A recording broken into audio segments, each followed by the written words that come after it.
Hello and welcome to Star Myths. You're here to discover the constellations and the Greek mythology behind them. My name is Katie Hutchison, and I am the Student Engagement and Archival Services Librarian at Walsh University in North Canton. This video has been pre-recorded in conjunction with the 2021 Massillon Museum Big Read. The Big Read book this year was chosen by the Massillon Museum and is Circe by Madeline Miller. The book is about Circe, the daughter of the Titan Helios, who discovers she has powers, the powers of witchcraft. Fearing her power, Zeus banishes her to a deserted island where she hones her powers, tames wild beasts, and crosses paths with many of the most famous figures in all of mythology, including the Minotaur, Daedalus, Medea, and of course, Odysseus.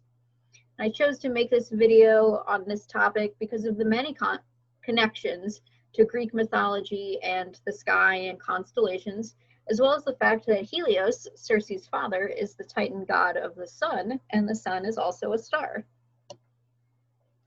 My goals and objectives are to introduce the story or the myth behind the constellation, show you some artwork related to the myths along the way, and tell you how to find the constellation in the night sky.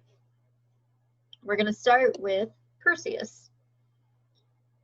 Perseus is one of the most celebrated heroes of Greek mythology. He was the son of a princess named Danae. Now, Danae had been locked away in a chamber by her father, and her father lived in fear of a prophecy that had said he would be killed by her son. Zeus, being Zeus, infiltrated her prison and impregnated her. When her father discovered that she had born a child, he placed the two in a chest and set them adrift on the sea. They were carried safely to an island where they were offered refuge. Now, when Perseus was grown, his king commanded that he fetch the head of Medusa. With the help of the gods, Perseus obtained winged sandals and a magical sword and was able to behead Medusa by averting his gaze. On his way back to Greece, Perseus rescued Andromeda and brought her back to Greece as his wife.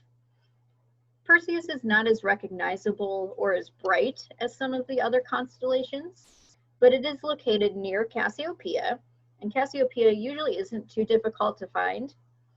To locate Perseus, look to the north, and Cassiopeia is going to form either a bright M or W depending on its orientation.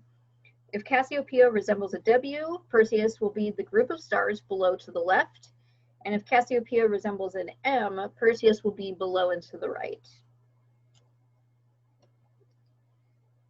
Now, Andromeda, who we just learned is Perseus's bride, she was an Ethiopian princess and the daughter of Cepheus and Cassiopeia. Her mother was vain and very much offended the gods by boasting that Andromeda was more beautiful than the sea nymphs. This angered Poseidon, who sent a sea monster to devour her. She was chained to sea rocks. However, as we now learned, Perseus saw this. He slew the beast and then carried her off as his wife.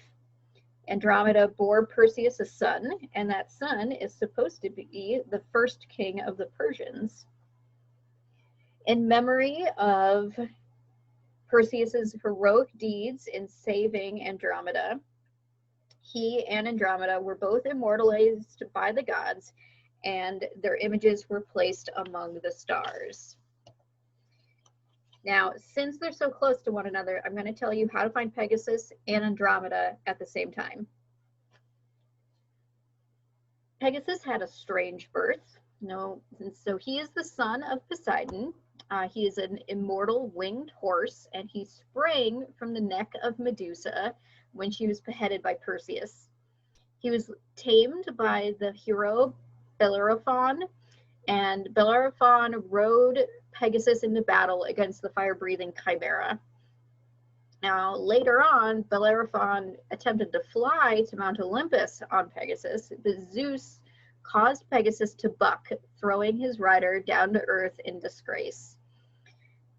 Pegasus then made his way to Olympus by himself, and he became the thunderbolt bearer of Zeus. Pegasus was commemorated among the stars as a constellation with the same name.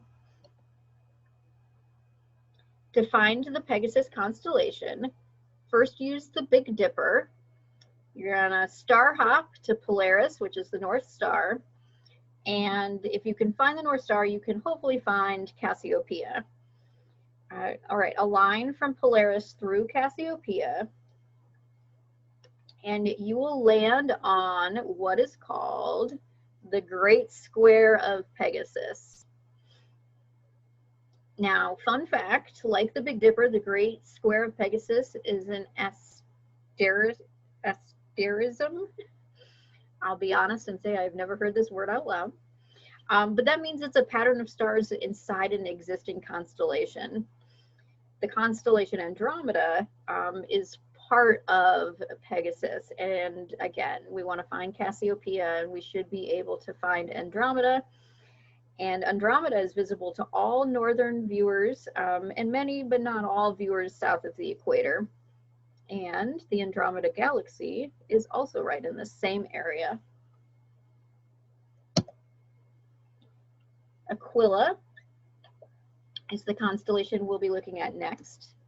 Now, Atos Dios was a giant golden eagle who served as Zeus's personal messenger and animal companion. Before he was an eagle, though, he was a mortal king named Perseus, whose virtuous rule was so celebrated that he was come to be honored like a god. Now, Zeus didn't like that, and in his anger, he was going to smite Perseus with a thunderbolt, but Apollo intervened and transformed King Perseus into an eagle. Now, that's one story. Another myth says that Zeus found the eagle and that it had first appeared to him right before the Titan War, and he saw it as a sign of a good omen. It was placed among the stars as the constellation Aquila, along with its consort, the vulture Lyra. So that's another constellation. The easiest way to find Aquila is to locate the nearby constellation Cygnus, which is the swan. It's a roughly cross-shaped pattern of stars, and you can find Cygnus pretty easily on summer evenings, and especially like mid-July. And Cygnus kind of points its way to Aquila, and Aquila will kind of look like a crooked plus sign almost if you were to connect these.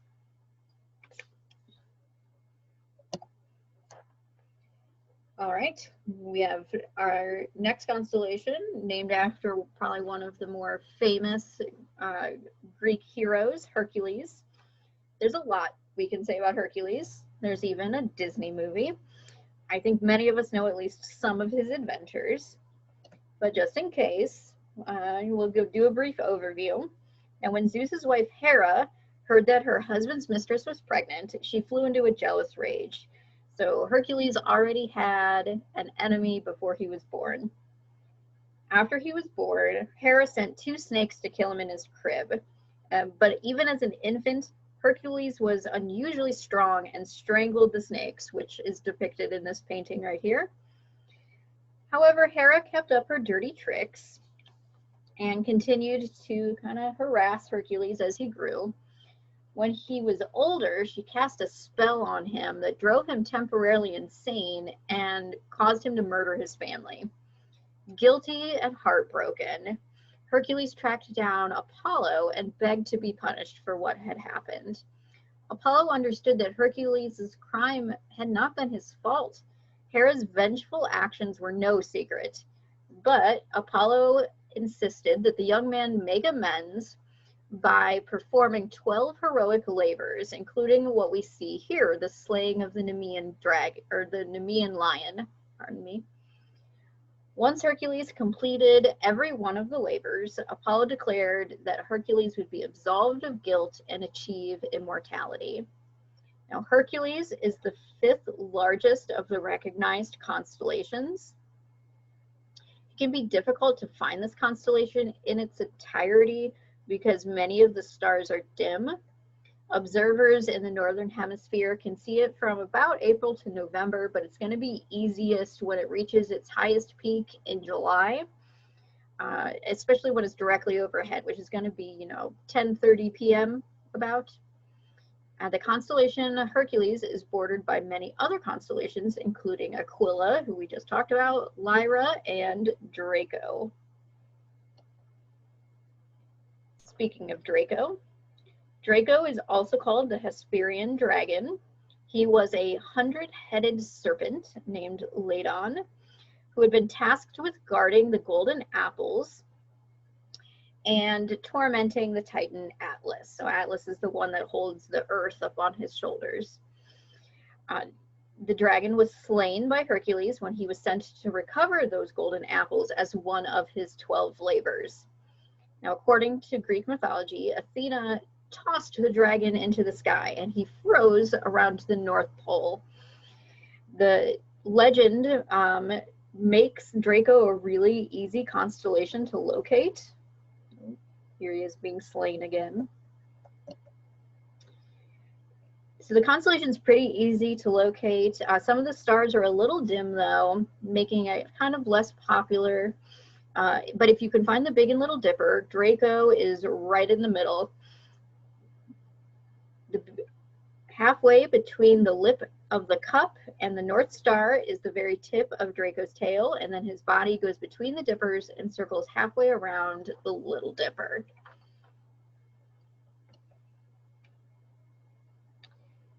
Centaurus is another constellation. So Pholos is a centaur. He made his home in a cave on Mount Pholo. He entertained Hercules. Hercules had passed through the region when he was in search of the Erythmian boar. And Pholos offered wine to Hercules, but when he opened the wineskin to serve, the other centaurs were driven into a mad frenzy by the aroma of wine and attacked the both of them. Hercules slew most of the centaurs and the rest flew south. Now, during this skirmish, Pholos himself suffered a mishap. He was examining Hercules' poisoned arrows and dropped one on his foot and died. The gods rewarded him for his show of hospitality by placing him among the stars as the constellation Centaurus and his wine cup as the adjacent cup or crux constellation. Centaurus contains 2 of the top 10 brightest stars in the sky, Alpha Centauri and Beta Centauri. So you should be able to find at least those 2 really bright ones. Next up, we have Orion, probably one of the easier constellations to recognize. Orion was a handsome giant who had been granted the ability to walk on water by his father Poseidon. He served the king of Chios as a huntsman for a time, but he was blinded and exiled from the island after he raped the king's daughter. Orion traveled across the sea in an attempt to petition the god Hephaestus to help him recover his sight. Hephaestus directed Orion to the place of the rising sun, where Helios then restored his vision. Orion retired to the island of Delos, or Crete, where he became a hunting companion of the goddess Artemis. After his death, he was placed amongst the stars as the constellation Orion. Now again, Orion is one of the most identifiable constellations in the sky, and it's usually pretty easy to find because the belt stars are all pretty bright. Orion is actually considered to be one of the oldest constellations, and the earliest records date back as far as 38,000 years ago. And last but not least, we have Ursa Major. Now, Callisto was the daughter of a king named Lycaon, and she also served as a hunting companion to Artemis. Callisto had sworn to preserve her innocence for as long as she remained in the company of Artemis, but she was seduced by the god Zeus. Now, she lied to Artemis about this and kept the affair with Zeus hidden. However, Artemis noticed something was a little different when Callisto's pregnancy began showing, and Artemis, in her fury, transformed Callisto into a bear. Hunters later caught and delivered her and her human son to her father, who was the king. Now, when her son, remember, he's a human, was fully grown, Callista, who was still a bear, inadvertently wandered into a sanctuary for the gods. And, you know, being in this place and not being a god was considered quite rude. Now, her son did not know the bear's identity or that she was his mother, and he tried to kill her for trespassing in this space that was for the gods. However, Zeus interfered, and he transferred her to the stars to save her. So this is a 1825 drawing of Ursa Major. To find Ursa Major, you just need to find the Big Dipper. The Dipper forms the rear end and the tail of Ursa Major. And if you are asking yourself, why does a bear have a long tail? When, you know, a bear would actually only have like a short, stubby one. Well, there's a couple of hypotheses about this, but the real answer is that no one quite knows. You may only see the Dipper portion of Ursa Major, especially if you're in a city, because the rest of the stars of Ursa Major aren't quite as bright. There are many more myths surrounding the constellations, both within Greek mythology and outside of Greek mythology. I am not an expert by any means. These are some of the sources I used. But this was a topic of interest to me, so I put together this presentation. I hope you enjoyed it. And if so, I recommend checking out books and websites that go into these legends in more detail. Thank you for joining me.